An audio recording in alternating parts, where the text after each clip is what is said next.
O Jornal Caiçara, um dos mais tradicionais das cidades irmãs, alcançou seus justos 71 anos, 9 meses e 9 dias. Isso mesmo, estamos aqui então, mais uma vez, divulgações para a TV Web Minutos e também agora pela Jovem Pan.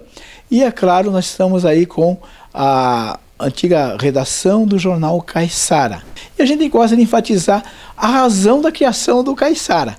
Uma delas está aqui na minha mão. Eu tenho aqui, então, a primeira edição do Jornal Caiçara, que destacou, aqui nas suas manchetes, a verdade triunfa sempre, ecos do crime do Iguaçu. O valoroso Jornal Caiçara iniciou sua edição de número 1 em 12 de agosto de 1953. Nasceu sob a direção da inesquecível Maria da Luz Augusto, Lulu Augusto, hoje em memória, num ato corajoso de mulher guerreira e preconizadora da justiça, divulgando na época, numa de suas manchetes, a verdade triunfa sempre, ecos do crime do Iguaçu.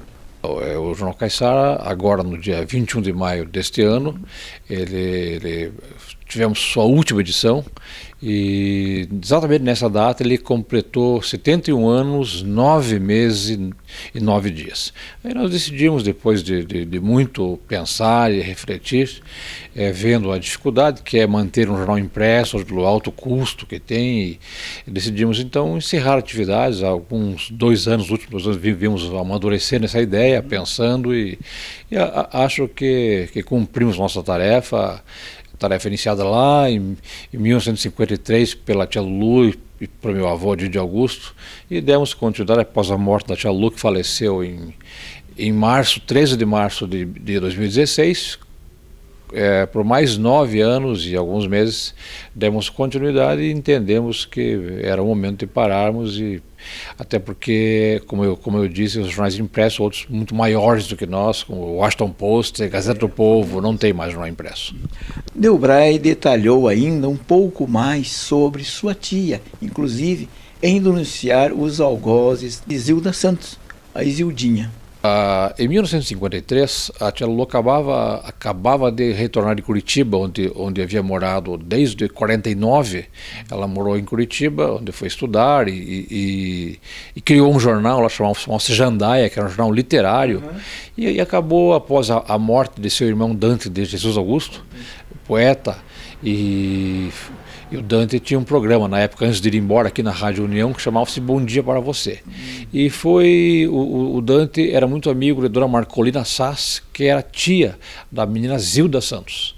E foi por meio dos microfones da Rádio União que começaram as denúncias do hediondo crime ocorrido lá em 1948, tentando ver que a justiça se fizesse justiça, porque até então os algozes permaneciam impunes, como permaneceram por todo sempre. E meu tio vai morar em Curitiba, falece aos 39 anos, com uma complicação de uma operação de vesícula, e logo depois volta para a União da Vitória e vai trabalhar na Rádio União. E na Rádio União decide criar uma radionovela chamada O Crime de Iguaçu. E a radionovela parava a cidade, porque na radionovela era O Crime de Iguaçu, narrava como que a Zilda foi levada lá para aquele lupanar na Rua Cruzeiro, em Porto União, e todo mundo sabia quem eram os perpetradores do bárbaro crime. Eram pessoas bem postadas na sociedade, poderosos de plantão, que conseguiam quase sempre ter seus conluios com a justiça. E a tia Lulu começou a denunciar isso por meio da novela, e na última semana tinha uma vinheta dizendo que no último episódio, no último capítulo, seriam revelados os verdadeiros nomes dos algozes. Aqueles que eram os algozes, temendo que seus nomes fossem revelados, entraram na justiça e conseguiram impedir que o último capítulo fosse levado ao ar. E ameaçando de prisão. O tia Lulu, os atores da novela, tia Lulu inclusive era uma das vozes, né? E das atrizes, mas só tinha sua voz, não era uma TV, infelizmente, né? E ameaçaram de prender, e foi uma coisa que eu sempre gosto de ressaltar, Bodal, que as meretrizes lá da Rua Cruzeiro ouviam a novela, e vieram para a Rádio União, fizeram um cordão humano impedindo que a polícia entrasse lá e prendesse tia Lulu, diretores da rádio, mas de qualquer forma ela não foi presa, mas o último capítulo não foi ao ar. Feito isso, meu avô, Didi Augusto, que era então colaborador do jornal O Comércio, de propriedade na época do senhor Hermínio Miles, quis publicar um artigo no jornal O Comércio narrando tudo isso.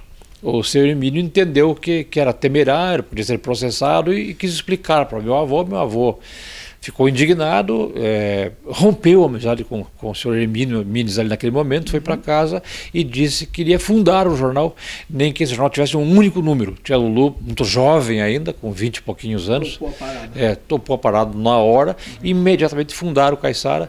E se você observar, a primeira edição do jornal Caiçara é totalmente voltada para esse hediondo crime. Depois tinha Lu, tinha o René, tinha o Lamartine, que viria lá direito logo em seguida, não, já era advogado.